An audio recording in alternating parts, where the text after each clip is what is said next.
အားလုံးပဲမင်္ဂလာပါစနေရက်8လပိုင်း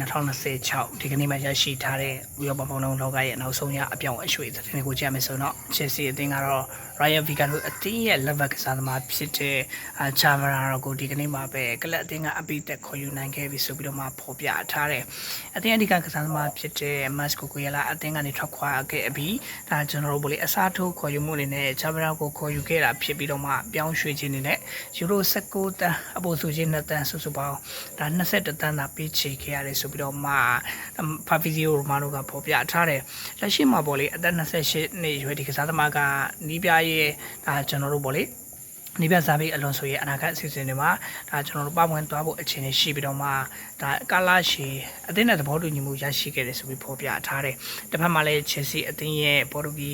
ဒါတောင်မှကစားသမားဖြစ်တဲ့ပတ်ထုံနတ်တို့ကိုခေါ်ယူဖို့ Manchester City အသင်းနဲ့ Chelsea အသင်းကြားမှာဆွေးနွေးမှုတွေရှိနေတယ်ဆိုပြီးတော့မှ Sky Sport ကဖော်ပြထားတယ်အဓိကပေါ့ Chelsea အသင်းနဲ့ Manchester City အသင်းကြားမှာပြောင်းရွှေ့ဆိုင်ရာကိစ္စတွေဒါဆွေးနွေးနေပြီးတော့မှ Chelsea အသင်းဘက်ကပတ်ထုံနတ်တို့ရဲ့ပြောင်းရွှေ့ခြင်းကိုယူရိုတန်60ဝန်းကျင်ရကျင်နေတာလည်းဖြစ်တယ် City အသင်းဘက်ကတော့ပတ်ထုံနတ်တို့ကိုပြောင်းရွှေ့ခြင်းယူရိုတန်40နဲ့50ကြားသာပေးချေခြင်းနဲ့ဆန္ဒအခြေအနေကြောင့်မလို့ကျွန်တော်တို့ဗောလေပြောင်းရွှေ့ခြင်းမှာဒါကျွန်တော်ကလပ်နဲ့တင်ချမှာသဘောတူညီမှုမရသေးဘူးလို့ဖော်ပြထားတယ် CD အသင်းဘက်ကတော့ transfer window မပိတ်ခင်မှာပဲ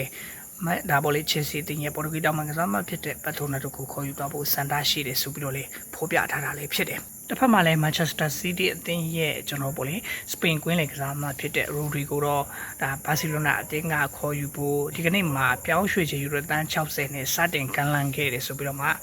Mando Deportivo ကဖော်ပြထားတယ်ဒီကစားသမားနဲ့ပတ်သက်ပြီးတော့မှကျွန်တော်တို့ဒါစပိန်ကလပ်အသင်းတွေဖြစ်တဲ့ Atletico Madrid ရမန်စရက်အသင်းပါဝင် Barcelona အသင်းတို့အပြိုင်ခေါ်ကြမယ်ဆိုပြီးသတင်းတွေတောက်လျှောက်ထွက်နေတဲ့နေရာမှာ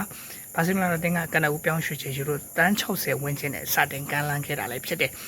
ဒါပေမဲ့လို့ Manchester City အသင်းကတော့ Rodrigo ပြောင်းရွှေ့ချေယူရိုတန်80ဝန်းကျင်ရမှာဒါကလပ်အသင်းကထွက်ခွာခွင့်ပြုသွားမယ်ဆိုပြီးတော့ညှင်းဆန်လိုက်တာလည်းဖြစ်တယ်ဒါကြောင့်မလို့မကြခင်မှာဒါ Barcelona အသင်းနဲ့ Rodrigo နောက်ထပ်ပေါ့လေဒါပြောင်းရွှေ့ချေတိုးပြီးတော့ထပ်မံကမ်းလှမ်းသွားမလားဆိုတာစောင့်ကြည့်ရမယ်အနေအထားလည်းဖြစ်တယ်တစ်ဖက်မှာတော့ပေါ့လေဒါကျွန်တော်တို့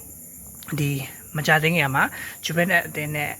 ဒါစာချုပ်တန်းကုံဆုံးပြီးတော့မှအလွတ်ပြောင်းရွှေ့ခြင်းနဲ့ထွက်ခွာသွားတဲ့အသင်းရဲ့တိုက်စစ်ကစားမဖြစ်တဲ့ Vlahovic ကိုတော့ဒါ budget အသင်းကခေါ်ယူလိုက်ပြီးဆိုပြီးဖော်ပြထားတယ် Premier League ကလပ်အသင်းတွေကကနအူကကျွန်တော်ဒီကစားသမားကိုခေါ်ယူဖို့စိတ်ဝင်စားမှုတွေရှိတယ်ဆိုပြီးသတင်းတွေထွက်နေပဲဆိုပေမဲ့လို့ထပ်မံကမ်းလှမ်းတာမျိုးမရှိခဲ့တဲ့အတွက်ကျွန်တော်တို့ပေါ့လေဒီVlahovicကဒီ budget အသင်းကိုပြောင်းရွှေ့သွားခဲ့တာလည်းဖြစ်တယ်ဆိုတော့မကြခင်မှာအစည်းအဝေးခံယူပြီးတော့မှ budget အသင်းနဲ့စာချုပ်ချုပ်ဆိုသွားတော့မှလည်းဖြစ်တယ်Manchester City တင်ရဲ့ဒါကျွန်တော်တို့ကွင်းလေကစားသမားဖြစ်တဲ့ Kevin Phillips ကတော့ဒါကျွန်တော်တို့ပေါ့လေဒီ Sheffield United အသင်းကိုတရားဒီအငားနဲ့ပြောင်းရွှေ့သွားပြီးဆိုဖော်ပြထားတယ် City တင်အနာဂတ်အစီအစဉ်မှာထည့်သွင်းထားခြင်းမရှိတော့တဲ့ဒီကစားသမားကပြီးခဲ့တဲ့ရာသီတည်တုန်းကလည်းဒါကျွန်တော်တခြားသောအသင်းတွေကိုအငားထွက်ကစားနေခဲ့ရတာဖြစ်ပြီးတော့မှလက်ရှိမှာလည်း Sheffield United အသင်းစီကိုတရားဒီအငားထွက်ကစားသွားတာလည်းဖြစ်တယ်ပေါ့လေဆိုတော့ကြည့်ရှုပေးခဲ့တဲ့လူတယောက်ချင်းတိုင်းကိုအထူးပဲကျေးဇူးတင်ပါတယ်မြန်မာပြည်သူပြည်သားအားလုံးစိတ်ချမ်းသာခြင်းကိုယ်ကျန်းမာခြင်းနဲ့အားလုံးပြည့်စုံကြပါစေအားလုံးကိုကျေးဇူးတင်ပါတယ်